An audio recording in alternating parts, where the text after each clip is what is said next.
Hello, I'm Super Orange Cat here. I'm today with Toonami's ratings from January 23rd, 2021. Let's start at the top of the block. At the top of the block, we have Dragon Ball Super at a 0.11, Attack on Titan at a 0.12, Sword Art Online War of the Underworld Part 2 at a 0.13, the Fire Force at a 0.14, the Assassination Classroom at a 0.11, SSSS Gridman at a 0.10, Naruto Shippuden at a 0.10, and Demon Slayer at a 0.08. So there's one very obvious elephant in the room, and that is Dragon Ball Super's drop in the ratings. And normally, the typical story for Toonami is Dragon Ball Super does, the rest of the box does. So with Dragon Ball Super hitting a hilariously low number at a 0.11 this week, a historic low, you'd think this is some apocalyptic night for the block, and you can argue so. The ratings for the block were much lower than hoped for all the shows. However, like where you see a 600th drop for Dragon Ball Super, the rest of the block did quite a bit better, at least in terms of not dropping as much. For example, Attack on Titan only dropped 1/100th. Sword Art Online actually went up. Fire Force boomed up. Fire Force won the night in demographics for Toonami for probably the first time ever, because I believe in season one, its run in season one was stuck behind My Hero Academia, which did amazing in ratings too. And Assassination Classroom actually went up 200s. SSSS Gridman went up 100th. Shippuden went up 100th too. So if you take out Dragon Ball Super's numbers, the story of the night would be me simply saying, well, the block recovered, not as much as the block should have recovered, but it's at least a step in the right direction, and my video would be more upbeat like that. However, you have to cover the fact that, like I said, it really does hold that what Dragon Ball Super does, the rest of the block ends up doing as well. So when you have a show like that at a 0.11, that's cause for concern. And there's two ways to approach this. One is, as you can tell by the title, I mentioned the UFC. And if you're paying attention to sports, you know there was a pretty big UFC fight this past Saturday of Poirier versus McGregor, with McGregor being knocked out in the second round. And the timing of that fight, I don't remember the exact timing of it.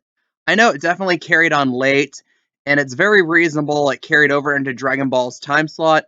There is historical precedent for whenever there's a big UFC night, it actually impacting Toonami's ratings, which is interesting considering we have never seen such an impact with NBA, NFL, or college football when games bleed over into Toonami's time slots. That's an interesting note. So it's very plausible this is a 1 week aberration where everything went completely south, and that Dragon Ball Super will be back to its normal self the next week. As in, a lot of people, they wanted to watch the fight, and it's a pay-per-view fight too, which is kind of the one counter argument you can make is how many people are willing to pay. I forgot how much. I want to say it was like $69.99. I could be horribly off on that for the fight, for just a fight, you know. It's like, I know Connor McGregor is this massive figure in UFC, but at the same time, how many people actually just watch it when they have to pay that much for it, you know? But at the same time, I mean, maybe a lot of people watched it, and it ended probably sometime just before 12:30 or so. So a number of TVs flickered to Attack on Titan. However, even if you take that out, even if you take out Dragon Ball Super and say, well, it's the UFC, a lot of people who would watch Dragon Ball Super were watching UFC at the time, and well, if you had to choose between McGregor, what might be his final ever fight, and a rerun of Dragon Ball Super, majority of people are going to take the McGregor fight, you know. And and again, even with that, at the same time, the numbers for the rest of the block still are low. And if you presume that, oh, the people who are going to come back to watch Toonami did come back watch Toonami, I mean, Attack on Titan can't have a 0.12 and be sustainable. War of the Underworld, really a 0.13. It's done 0.2 in the past. That's a bad number for War of the Underworld. Fire Force has been all over the place. It's definitely done better than a 0.14, even in Season 2, where Season 2 has been a bit of a disappointment in the ratings, which really brings the question of, should Attack on Titan be this high up in the block? I mean, it got built on. Attack on Titan, a show where I believe it's Crunchyroll, if I'm right, the website, Crunchyroll. People, like, the website crashed numerous times over the past few weeks because of all the people going to watch Attack on Titan, the new episode coming out, the new subbed episode coming out. So there's definitely no lack of demand for Attack on Titan right now. So the question remains, why would Attack on Titan be crashing websites, but then on Toonami it pulls in horribly bad numbers like this? Well, it's the theory I've been saying. When you have the dubbed episodes coming out so soon after the subbed episodes, you have just the majority of the fan base. They're not waiting. They're just going to go in and they're just going to watch it the first chance they get.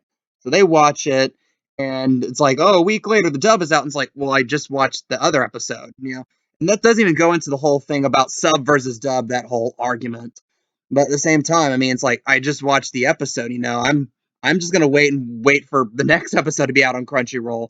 Why would I watch the dub of the episode I just watched? I already know what happens. No. Which means that I think Attack on Titan should be put back lower in the block. Like, you have War of the Underworld. It's coming near the end here. I believe there's only 2 episodes or so left. That's the next slot to be open on the block. And then you have Fire Force, which, I mean, it's the highest rated show in the night, so I can't say anything bad about it. It probably should be moved up a slot or 2 as well. Station Classroom, I feel like if they treated it better, it would be getting much better ratings. And SSSS Gridman, they never gave it a shot. They threw it at 230, and with the type of show it is, 2 episodes in, I don't think you can get a new audience episode 3 onward. So you're kind of stuck.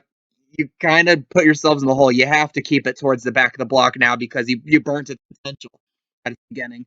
And then you have Shippuden and Demon Slayer, they're reruns. They're going to stay there. So, like I said, I think arguably Dragon Ball Super could be, and probably more likely is, a 1 week aberration. Yeah, with the 1 week aberration with UFC, with probably a sizable crossover, with UFC fan base and the Dragon Ball Super fan base, which led to these numbers. And again, there's still no excuse for Attack on Titan doing this poorly with the slot it's given.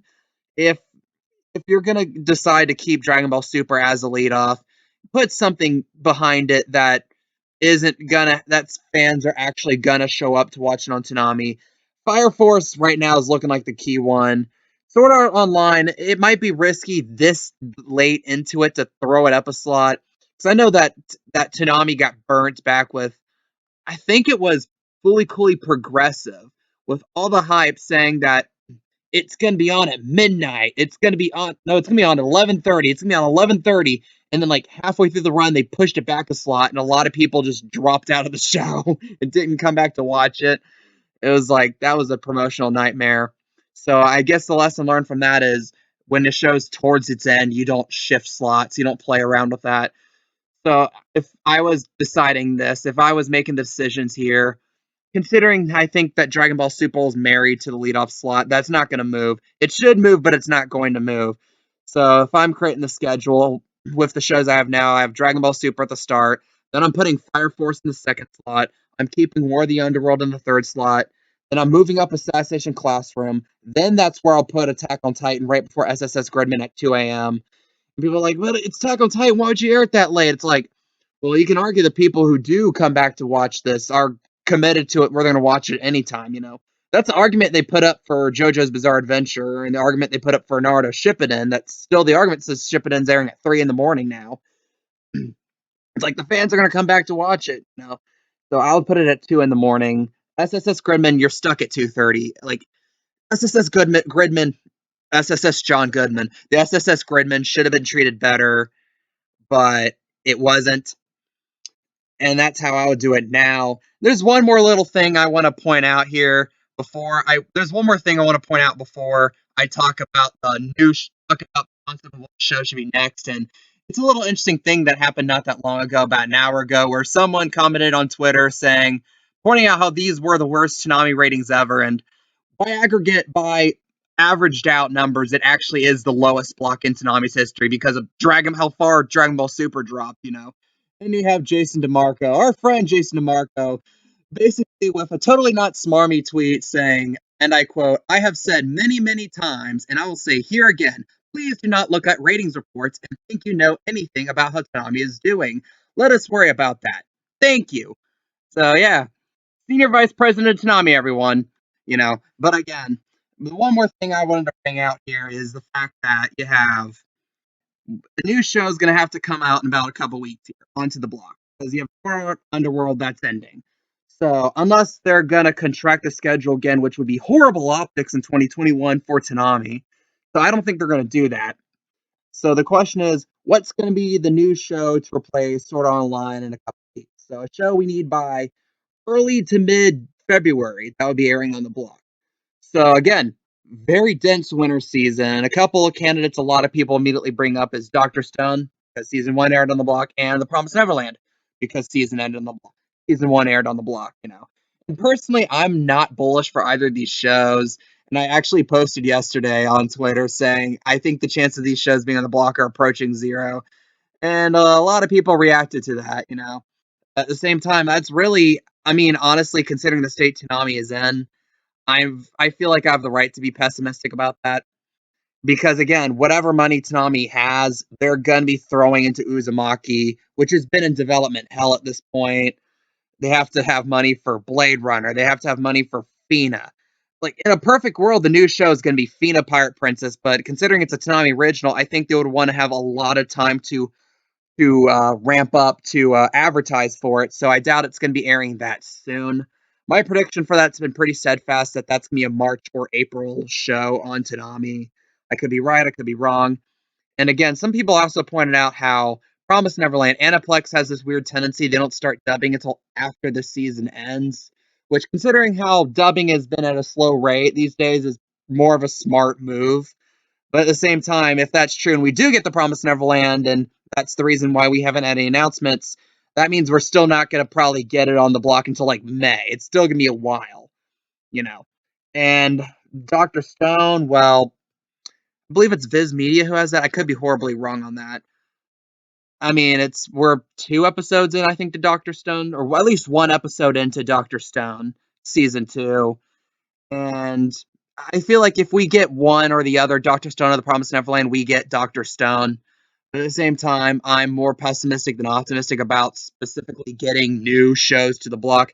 Like the main reason we got Attack on Titan here is because of the contract that Toonami got a few years ago, where they actually got the better of Funimation, where Toonami gets the rights to air the dub before Funimation could put it on their streaming service. So I mean, and that's the reason why we're getting out the vast. That's why Attack on Titan got pushed to like a priority show to dub. That's why the dub is so fast. With all the other shows barely do anything. Like I think Black Clover has dubbed like 5 episodes since Toonami announced it stopped airing Black Clover for the time being. That's how slow dubbing normally is now for Funimation shows. But now they have to run out this dub because they have to have someone air it first before they can have it on their own block. And also, it's kind of like a Game of Thrones type situation where it's probably the first anime, I argue, in a long time that was true, full on appointment watching, where you just had to see it where it came out. And again, that ends up hurting Tanami's ratings because they're going to be watching Attack on Titan sub when it first comes out, and they're not going to come back for the dub. Just like, especially how a lot of people got really pissed off at Game of Thrones. I think a lot of people haven't watched a single episode of season 8 a second time. But if you go back and just look at the ratings of season 8 of not Attack on Titan, season 8 of Game of Thrones, and compare that to what else was airing on TV at the time, you'll notice it's a juggernaut. And Attack on Titan is still a juggernaut, in its last season, but the people who are going to watch it aren't going to wait for Toonami. They are going to watch it when its sub first comes out. And again, and Toonami is in an interesting state here. To wrap things up, I think Dragon Ball is going to rebound fine next week. Not necessarily as confident for the other shows. Dragon Ball is going to at least make up most of what it lost this week. Attack on Titan will probably still be a show that drags down the rest of the block with low ratings. What do you guys think? This has been a long video. What do you guys think? What's your opinion on these ratings? How would you do Toonami's lineup? Because that's kind of a big, interesting point you have now. Toonami's lineup. How would you do that? Leave your comments, leave your opinions down below. I love reading them. If you like this content, if you want more Toonami news, content like this, please like, comment, and subscribe. I am the Super Orange Cat, and that is all.